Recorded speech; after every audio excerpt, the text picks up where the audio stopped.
Okay, Misha.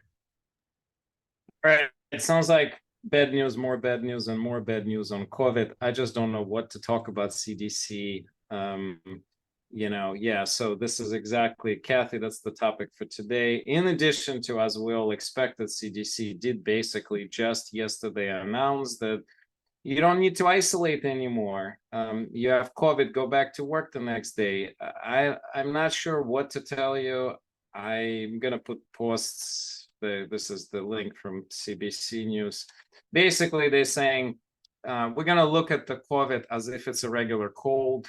So the moment you feel okay, give it 24 hours and do whatever you want, basically. So I think it's highly misguided. I think it's a big mistake. I think we're going to pay for this dearly for the months and years upcoming for this stupidity. So I will not recommend this to my patients. I'm highly opposing this statement. I'm going to be vocal about this. I think they're completely misguiding the public. Because at the same exact time, they're telling, no, but old people should start getting vaccinations every few months. And so this is what Kathy put in. So sounds like CDCs just really have no clue what they're doing. Their opinions are completely irrelevant in terms of the science. So for example, I'm going to give you this US news article. And I tried to find the experts who recommended frequent vaccinations. I tried to find what data they based this on. I couldn't find anything. They basically said CDC recommends another vaccine, and to question why, because theoretically just a few months ago they said, oh no, your immunity is fine for at least 6 months or longer, and now they're saying no, just get more vaccine. And when the question was posed to them, why, they said, well, some of our experts suggest that that is valuable because we want to protect our vulnerable older adults. What does that exactly mean? They basically saying, well, everybody over 65. So if you're 85 and you're 66, you're exactly the same. If you have cancer at 66 or you're healthy at 86, you're exactly the same. It seems like it's not just misguided, but it just doesn't make any sense. It's not following any prior recommendations. It is not following prior science. It is not following anything for that matter. I believe that I don't think it's money issue. I think it's simply some kind of push because they're seeing that less than 15% of adults gotten the most updated booster. Maybe it's an attempt to say, look, if we offer more frequent vaccine, more people will get it, so we'll get a bit more of general population vaccinated, thus decreasing this or slowing down the spread, get more of a herd immunity. I don't know. It makes no sense to me. Neither of these recommendations. Take it for what it's worth. I'm giving it to you as a news, not as something I agree with. It's not changing my policy. I'm going to stick with what I said before. Q12 months, every 12 months is fine, unless you have a specific circumstances, unless there is a concern that your personal immunity is very weak. Now, that needs to be taken individually. So talk to your provider, talk to your doctor about this. It is possible that a lot of people in that group of 65 plus should indeed be getting the vaccine. But again, it's not a brush of a stroke saying everybody. It should be highly individualized based on the circumstances of a particular person. So that are my updates. I have a couple of topics beyond that. I expect maybe there are questions about all this. So by all means, please put them in the chat. If you rather unmute and speak up, please do so. So yeah. Meantime, I'm going to talk a little bit about the two topics that not COVID related, but I felt that this is we're going to cover today. So, of course, probably many of you have seen the news about the most recent American Heart Association study about harms of cannabis, particularly that cannabis increases risk of heart attacks by 30% and risk of stroke by 50%. So I put that article in the chat. Unfortunately, like everything else, you have to be very careful. I already analyzed the study. I put that on my YouTube channel, highly critiquing the study, saying that unfortunately it's going to be very heavily misrepresented in the media. If you carefully look at some of the media hype about the article, you immediately gonna find they basically saying all cannabis causes heart attacks and strokes. It is total nonsense. That's not what the study shows. The study shows if you're smoking cannabis, you're gonna be at increased risk. In my opinion, this was waste of study in a way. Why? Because smoking of anything, you can dry up cucumber and smoke it and get a heart attack. And I have no doubt that that's exactly what will happen, because smoking of anything for any reason is going to give you toxins. And as such, it's going to cause increased inflammatory response and definitely going to cause increase in heart attacks and strokes. So there's nothing surprising there. In fact, there's been a study similar to this one done before at much smaller. So this is a massive study. There's over 400,000 patients who were assessed, showing this correlation. Now, it is a correlation, it's not a causation, because when you're looking at the survey, you're generally speaking not powered, or you're not really setting yourself up to not only prove causation, but you're really not 100% certain because you don't have a control group. But nonetheless, when the numbers are so massive, you know, let's say a quarter, close to 500,000, it is, I'm pretty sure, a real outcome. So it's not a random relationship. I think the relationship is real. I think it adds to the fact that, again, when we are talking about cannabis, we should be separating. We should be talking about medical cannabis and recreational cannabis.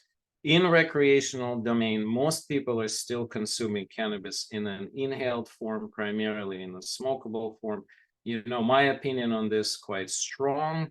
Please do not try to smoke cannabis if you can take it sublingual, topical, rectal, or oral. That would be a lot better, because you are not going to expose yourself to any smokable combustible products. But unfortunately, this study basically didn't address this. But interestingly, they said, oh, cannabis causes heart attacks and strokes, but they didn't specify what intake form. They just said, oh, since most people take it inhaled, then cannabis causes problem. That's actually not true. If you look at the medical cannabis world, it's rapidly changing. Only 50-50 at this point, and there's going to be less and less inhaled consumption, because the other forms are a lot cheaper. They save a lot of money. They're often more effective.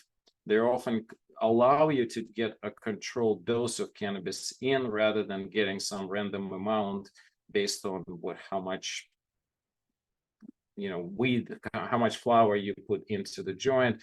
So unfortunately, again, from perspective of, do we have a statistic showing that actual other forms, not inhaled forms of cannabis, have any increased risk of heart attacks or strokes? We will not have an answer from this study. They simply did not analyze that. So that's one of my news. If you want to have a more detailed analysis, I do recommend you check out the YouTube video, which has been heavily suppressed. Facebook, Instagram, they're suppressing any posts cannabis related, so you're not going to easily find it. So do use this link. Why? I don't know. There's some policy going on. I've noticed every time I would post something cannabis related, I would get 3, 4, 10 times less views. And it's not because the topic is not interesting, and it's because the videos are not visible. I actually had a few of my friends say, I thought you posted something, but when I tried to find, I couldn't find it. So there's an active act of suppression going on for this particular topic. I find it funny because I'm actually talking about the harms of cannabis, but they're still suppressing that too. Anyway, so that's for better or worse. And then the other topic I want to put out, so the other video I recently did, which I highly recommend for everybody to watch, and it is my interview with Dr. Chiaramonte, talking about hospice, talking about palliative care, but more importantly, talking about her new book called Coping Courageously, which is my new desk reference that I have read twice already and probably read 10 times more. Highly recommend for everybody to get the book. You can just get it on Amazon. It's probably the easiest for you. The book is not about death and dying. The book is about when we're all facing challenging situations in life, health related. What does it do to us? How do we react to it? What would be the most practical way forward? How do we take care of someone when they're really sick and you're not expecting them necessarily to get better quickly? The book is written by a palliative care doc with a lot of integrative experience to make it very practical, to make it real lifelike. Every chapter is based on the cases. Some of the cases are actually even the case from Delia's family member. Yes, so sorry, I'll put the link to the book in a second in the chat. And some of the cases are patients that she's seeing in her practice. So just give me 1 second. And we did a pretty long podcast.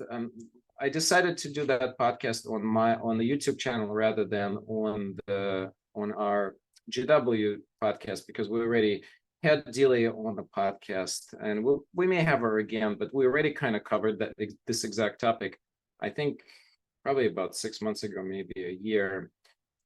So I felt just to do this quickly, we'll do it this way. So I'm putting that in.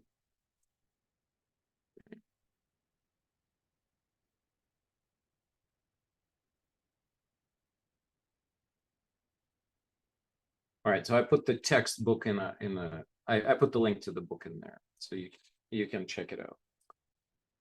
And that's all I have in terms of specifics. I would say that one of the important point of the book for me has been creating rituals around experiences, around family experiences, creating opportunities for every family member to hold on to, not just to hold on to experiences, but to memorize them, and different ways of doing this. Like, for example, we just came back from vacation, so we were on the way home in the car, and I said, let's rank what you guys felt from 0 to 10. How much was the vacation? We had a really fun chit chat, because I of course said 8 or 9. Kids were like 6 or 7, and Angela was like maybe 8.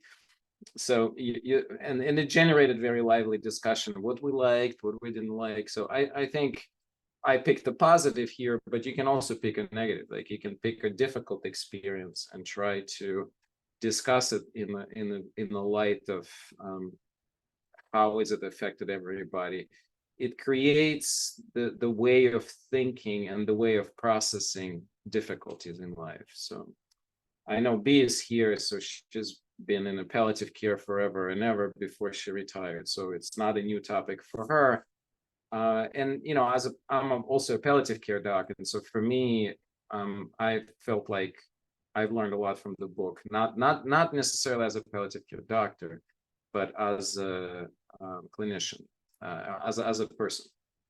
So, and actually, I also felt like this book is really, really good for anybody with long COVID, because the book gives a path forward, how to find the healing pathway when the information is all over the place and you don't know what's right or wrong, how to navigate your own internal gauge and your own internal intuition. And that's at least the only long COVID update I will give.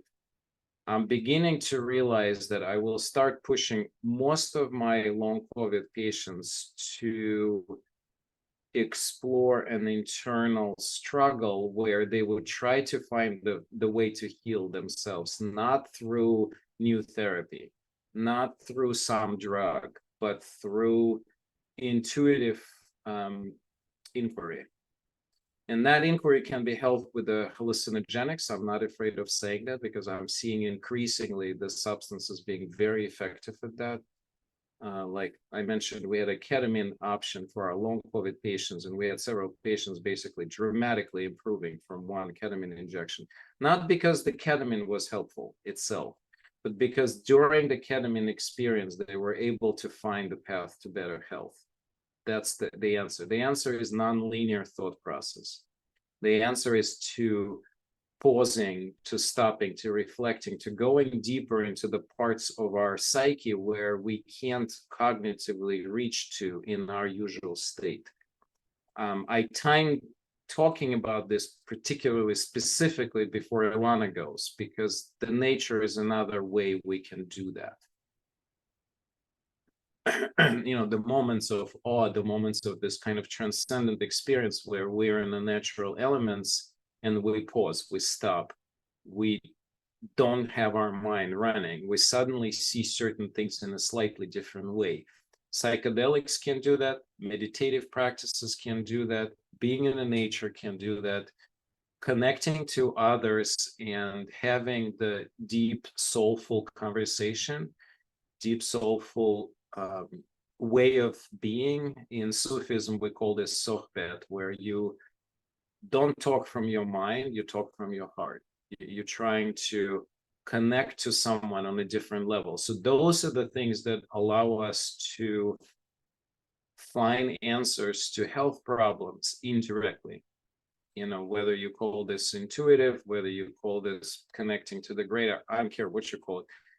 But that's where I'm seeing, and that's my lesson for today for long COVID, or actually for any chronic illness. Now, that doesn't mean you're going to meditate and come up with a new treatment for yourself that's going to work. That's not what I'm trying to say. I'm trying to say that you will navigate your care in a more meaningful way. You will navigate it in a way that will allow you to find not just coping better, that's two, but also finding that way forward where one step at a time you are actually going to get to a better treatment. When you read the book, you will see a number of cases where that happened, and Delia is very carefully and artfully describes that as the case progresses. She interestingly brings up a case of her own daughter who had a bad concussion falling off the horse. And it's interesting how she went through all kinds of explanations, like she saw this doctor and that doctor, a holistic provider and a regular doctor. They contradicted themselves. There's some people who were saying, do this, and then people who were saying, do this. And it was a mess. It was all over. Meantime, the kid at age of 12 is dramatically impacted, can't go to school, constant headaches, all kinds of problems. And so the path was long and it was difficult. And so she was struggling through it. And as a part of the struggle, she created this systematic approach of saying, okay, how do we, without losing hope, but without too much inappropriate hope, without going into some crazy directions, how do we continuously navigate this, knowing the limitations of the healthcare system? And, and in essence, that's what a good palliative care is. I mean, it's not all about, okay, you're dying in a month, how do we control your symptoms? I mean, sure, that too. But the bigger point is, in some ways, you can apply this core palliative approaches to anything in our life, because it'll help us to really become better tuned to our own needs, better answering our own directionality of finding answers to our healthcare problems when seemingly there are none, or maybe there are so many different ones that you lost in reality of which direction to go. So, all right, well, let's do the questions in the next couple of minutes before we head out over to Ilana. Changes in rates and trends of long COVID. I have not checked anything in the last 2 weeks, so I'm going to hesitate to answer Lisa's question directly. We are seeing continuously, we're now adding a third day. Our groups are now grown to so much that we're even training another practitioner because we're completely overwhelmed with number of patients at CIM. So we're gonna continue offer what we offer. We are continuing treating patients, and I think I'm gonna start offering a lot more this kind of inner attunement experiences, including different psychedelic experiences, but also for patients who are not want to go into toward that direction, we're going to offer more meditative experiences and more other approaches. I will repost tomorrow's retreat. Not necessarily that, it's probably a little too late for most of you to sign up, but I just want to show you as a offering, and we will continue do this, not just for long COVID, for a variety of different things. Somatic breath work, yeah. I mean, there's a lot of different techniques, and actually the really interesting example of hallucinogenic approach without substances would be something called holotropic breath, or it's also called Stanislav Grof breath. It's basically a very intensive breathing technique that after several hours of doing it puts you in a hallucinogenic state. And this is where I've experienced this, and I'm not afraid of talking about this. I mean, I've experienced this variety of states of consciousness like this, whether they were induced by meditative practice or by a substance, without being afraid of talking about it. And frankly, they're all the same to me. It is not the matter of how you get there. It's the matter of what method works for you. Frankly, probably all methods work. But they're individually specific. So some of them will work better for some people. Some of them may be really toxic for you. Some methods should be completely not practiced for some people, while the others would be the way in. That would be the door that you need to go through. So definitely a variety of different breath works, including somatic. Thanks, Laura, for bringing that up. All right. Any other questions, statements, concerns? How is everybody doing? You're seeing a lot of people around you getting COVID. We traveled back and forth. We all got a little bit of cold while there, but everybody was fine. I decided not to wear a mask on the way back. It was a long flight during the day. We were snacking all the time. It just felt weird. But on the way there, I was masking. We didn't get sick. I was the only one masked. Nobody. Like the whole flight, I felt there was only like me and another older couple were with a mask, and we were getting this weird looks. I just didn't care. But and interestingly, so in Switzerland, in being there for a week, I have not seen a single person wearing a mask in Switzerland. Not a single person anywhere. Not in the restaurants. Well, obviously not on the ski lifts, but not anywhere. Not on public transportation. We were not much on public transportation, but still. Not a single person in an airport, nobody. I started seeing people wearing masks once I arrived in the US, but not in Europe. So I don't know. And I haven't seen, well, no, that's not true. I did see a few people in the London airport where we were connecting wearing masks in Heathrow. But I guess the Europeans care even less than us, but maybe they have less COVID. I don't know. I decided to be on vacation and not insistently checking COVID news as I do usually here. All right. How is COVID in DC coming there next week? Definitely still here. I've had people continuously getting sick. Actually, probably a little bit less. But again, that's just one clinic experience, so please don't judge my experience as if that's exactly what's happening.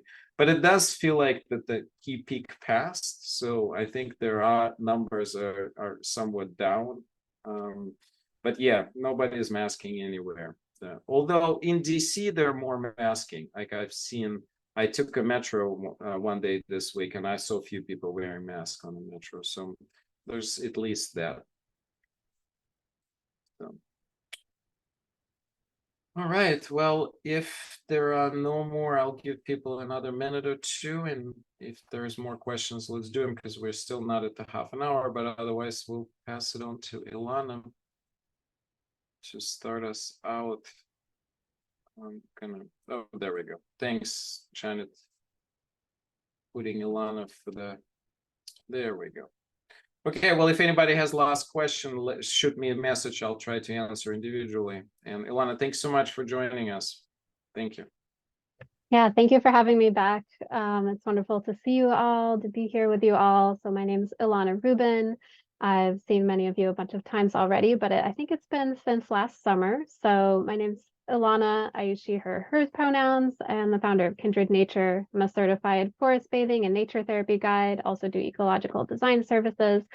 And so I'm going to share a little sample forest bathing, which is a mindful nature connection practices with some themes around springtime, because depending on how you count spring, if you are in the Northern Hemisphere, then today is the first day of meteorological spring, which is spring going by what the weather is.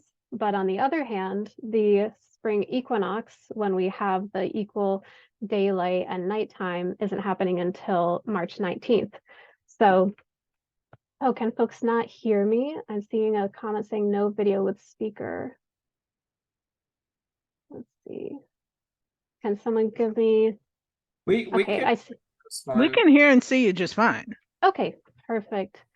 All right, then I'll continue. So a couple of themes to kind of reflect on and take into kind of ways that you might connect with nature that could be supportive for you in this kind of transitioning from winter towards spring. Some of the things are with that equinox coming up, that's a time for finding some balance, because that's balancing the nighttime and the daytime, the light and the dark, what's hidden and what's emerging and what's growing. So you might think about or feel into what you might like to balance for yourself in this next season. I'll weave that into our little practice today. Another theme is around planting and emerging. And for you, that could be literally planting seeds and plants and tending those, or you might be planting intentions that you want to grow in the next season. And also, it's a time of a lot of changes. So this could be a nice time to find a certain plant or being or scene or spot in your neighborhood to just visit regularly, kind of like a sit spot where you just go there, you don't have to do anything, just be there, or be with a house plant in your home or something, and just noticing each day what it's like, the days where everything's the same, or when just a leaf is just a little bit bigger or a little bit greener, or maybe a flower is just starting to open. There's a lot more to it than that too, but I want to dive into our little practice here to release a little bit of the stress that we might be holding. And we'll do that with the forest bathing. And that's a way of taking in the forest atmosphere or nature and the present moment through all of our senses, and finding ways that you might resonate and feel supported by this natural world that we're all really interconnected with when we take that moment to slow down into that. So we're going to begin with the pleasures of presence invitation, which I almost always begin with because it's a great way to bring us into our senses and into the moment. And with this, I want to share just an option where you can choose whichever way works best for you. You might imagine in this that you are a little plant that's growing from a seed, and imagining what all of that is like through your own imagination and your mind and your heart. Or if that doesn't feel right for you, then you could go through this experience more in your own physical bodily senses. So whatever works for you, if the language doesn't resonate for you, you can just go your own path, and that will be wonderful. So right now, I want to invite everybody to just take a moment to settle into where you are. Take a few breaths at your own pace.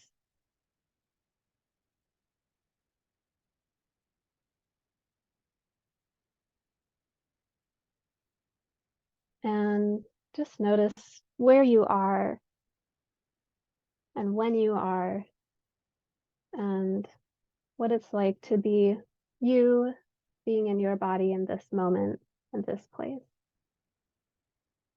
Perhaps looking around and just seeing what's behind you, what's up above, what's below. And then whenever you like, if it's comfortable for you, perhaps softening or lowering your gaze. Maybe you'd like to close your eyes if that feels right. And I'm actually going to turn off my video for this, just not to be distracted by that. And now that you've softened your gaze or closed your eyes,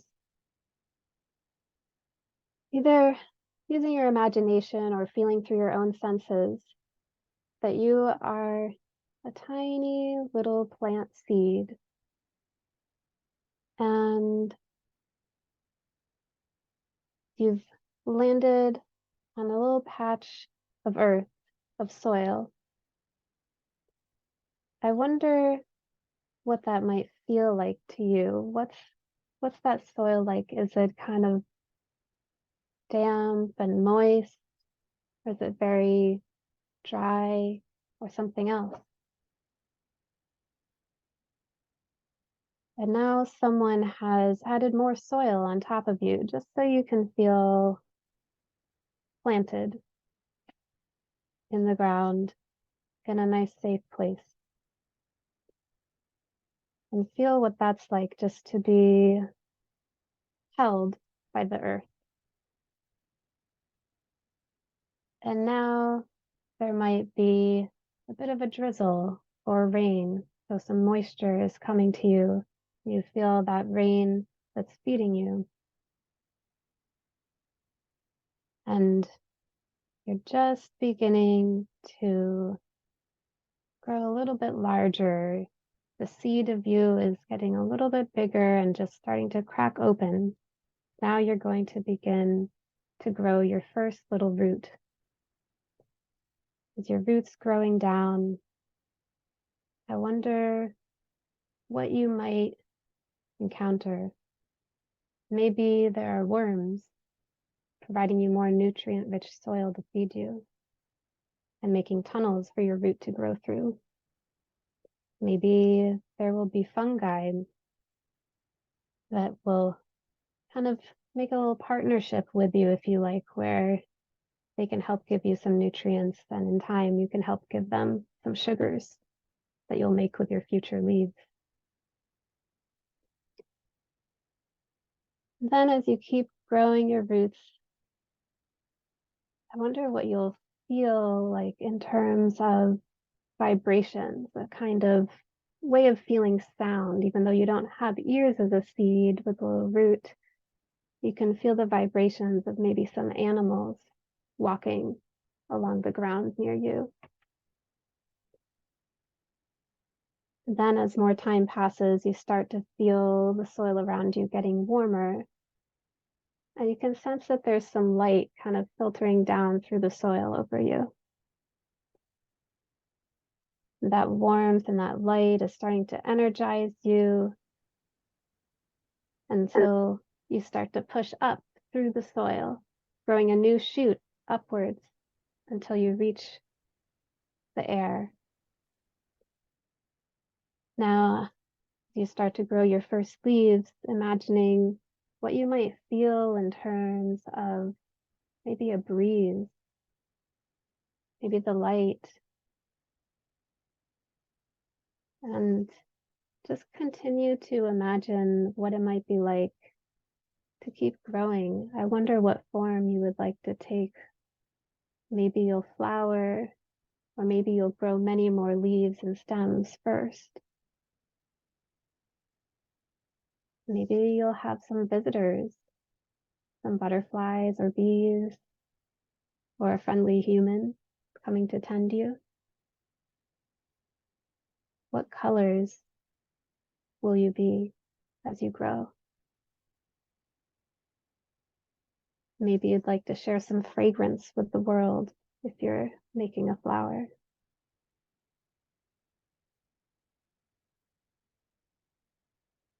And I wonder if there's any way that you could sort of see, in a sense, as you feel that light, you feel when the sun is coming up and you feel the brightness fueling you. And then when it gets cooler and you're in shade and darkness at the nighttime.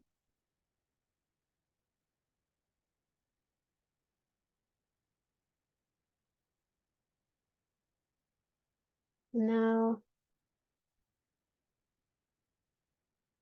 just imagining what it might be like to sway and feel a bit flexible.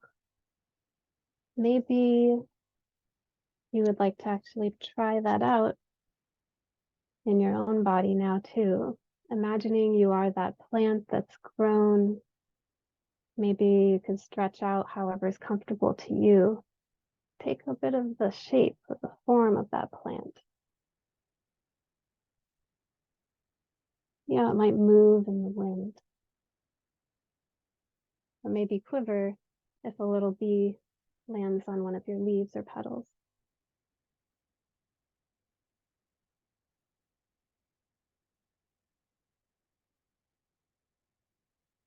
And now coming back into this moment, into your body, whenever you are ready,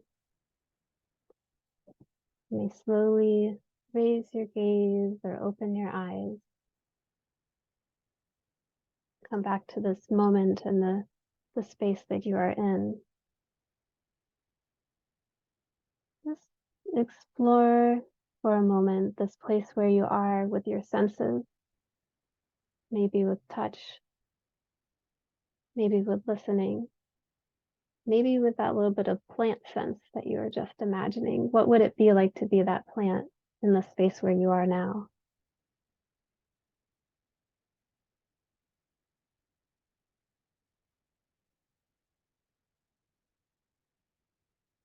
And I wonder if there's anything that you notice that's a sign of change or of motion that's been happening where you are in this space, or change that is yet to come.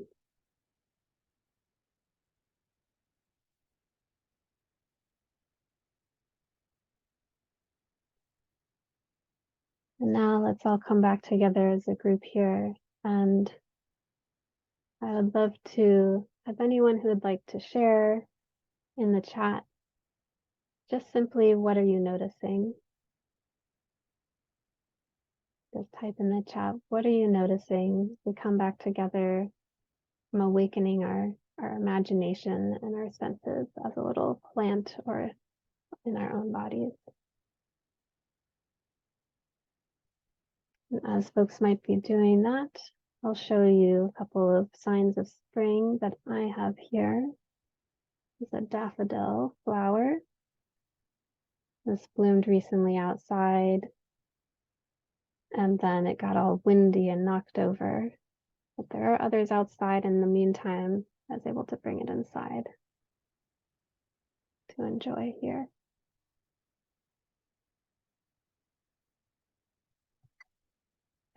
And then another, this cutting I took from a fig tree that you may have seen other times when I've been here before, but this is a cutting I took about a month and a half ago, and it's just starting to grow a new leaf.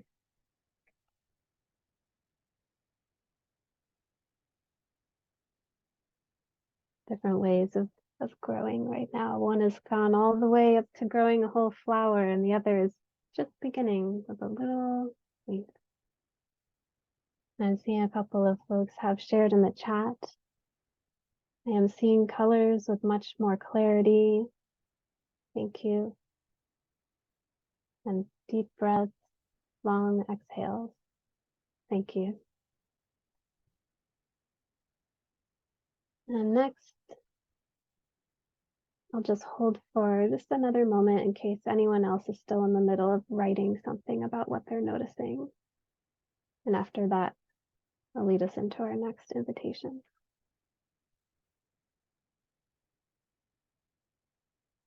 And while we're holding for a moment, maybe just focus on what textures are around you, and if they feel different in different parts of your hands or on your legs, whatever feels most comfortable for you.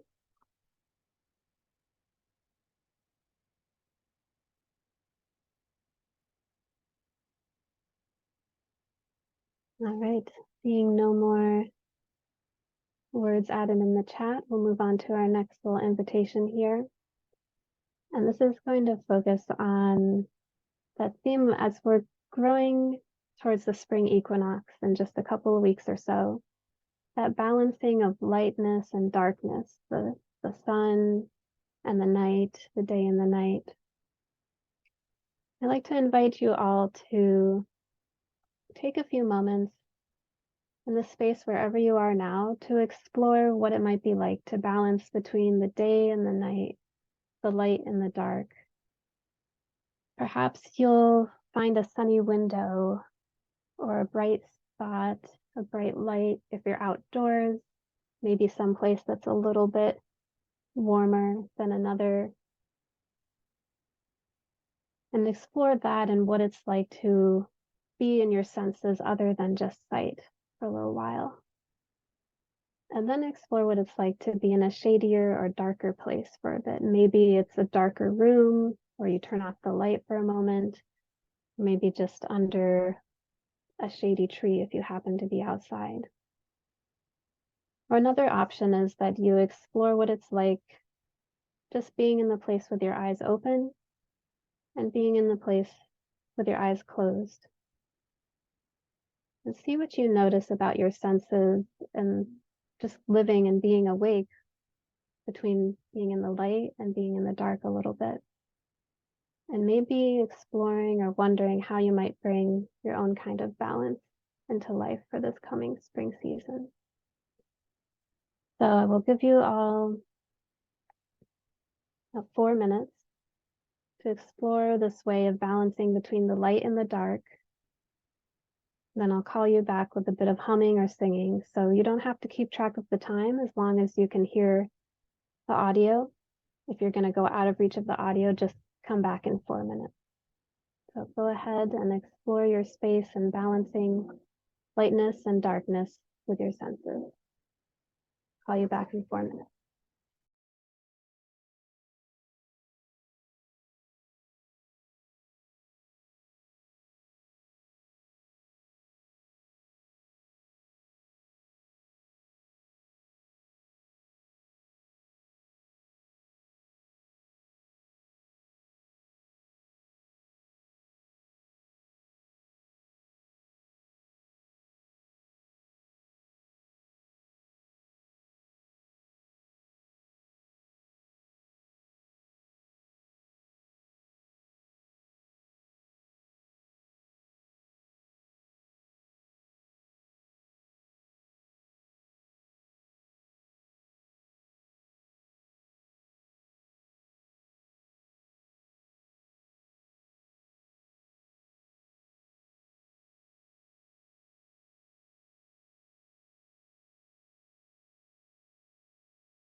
So now,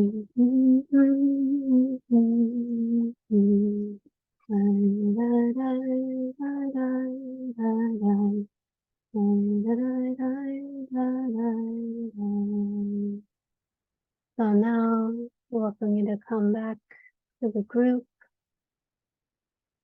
coming back together in that experience. And I welcome you to share in the chat, or if you would like to come on audio and share what you're noticing about this balancing and light and darkness.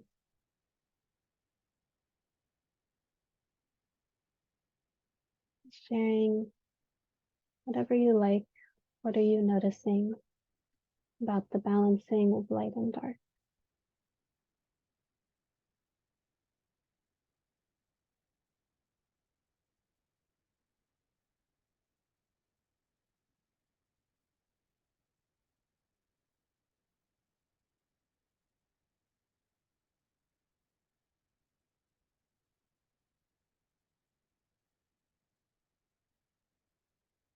Something that I was noticing was that when I was in a darker space or when I closed my eyes, I was able to tune into some of my other senses much more.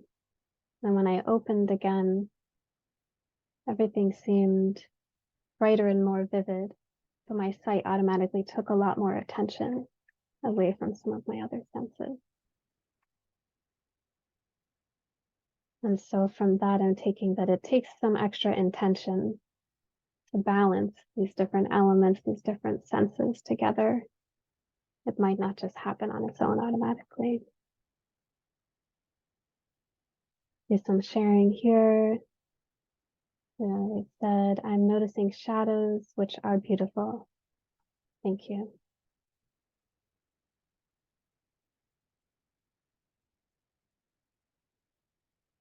And now I'd like to do one more little invitation. And then after this, we'll do our conclusion. This invitation is called A Place to Grow. And as we are just beginning or approaching the springtime, that is a time often of growth, of new things growing, or perhaps growing, picking back up where you left off, or maybe continuing something that started growing last year, but now it's going to grow in a really different way. But whatever way this growth might be happening, you need a place to grow. So I invite you to find some space around you, some place for growing. And maybe that's a place for a house plant to grow.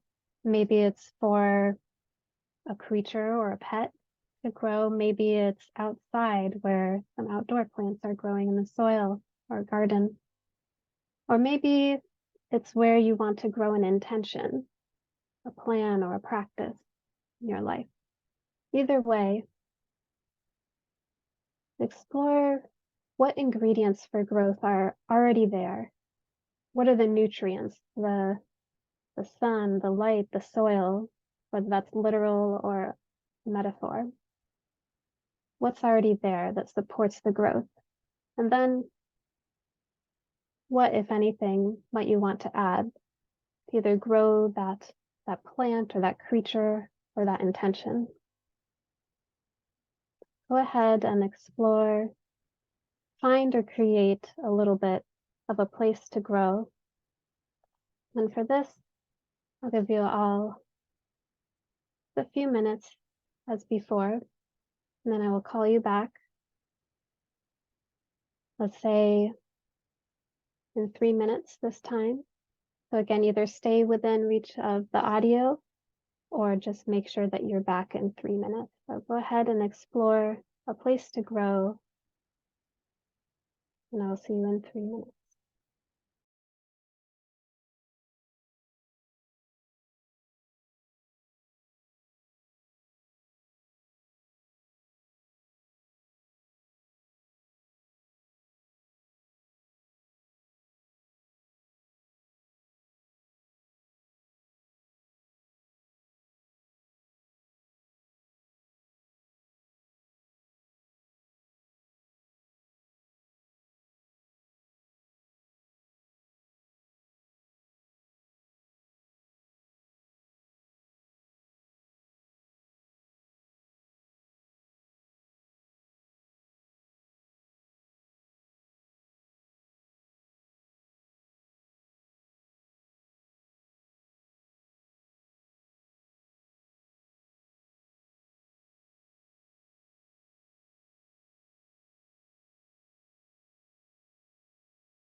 So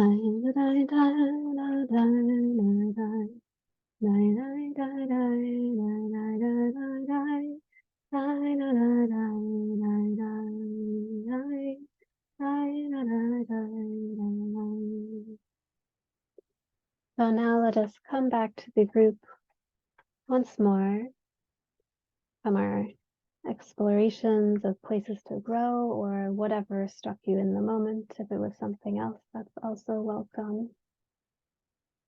And going to just shift towards a conclusion of this little sample of some different ways to connect with some themes of the season that we're shifting into, and with nature and with yourself. And want to just encourage everyone to kind of feel free to play with these kinds of things. You can make your own invitations, your own practices. If what we tried out today didn't feel so great to you, feel free to leave it. But if you liked it, you can keep that going, or you can make your own version and have that be a kind of regular, mindful, and bodyful kind of practice. And one of the practices I like to do when I'm kind of concluding this type of experience of forest bathing and nature connection is to take something in to nourish myself. So I like to find either a snack or a tea or water or something. Often I share a tea on this. So the one that I have today, it's partway down because I've already been sipping on it a little bit. There's actually one made with lemon balm. I see Richard has some too.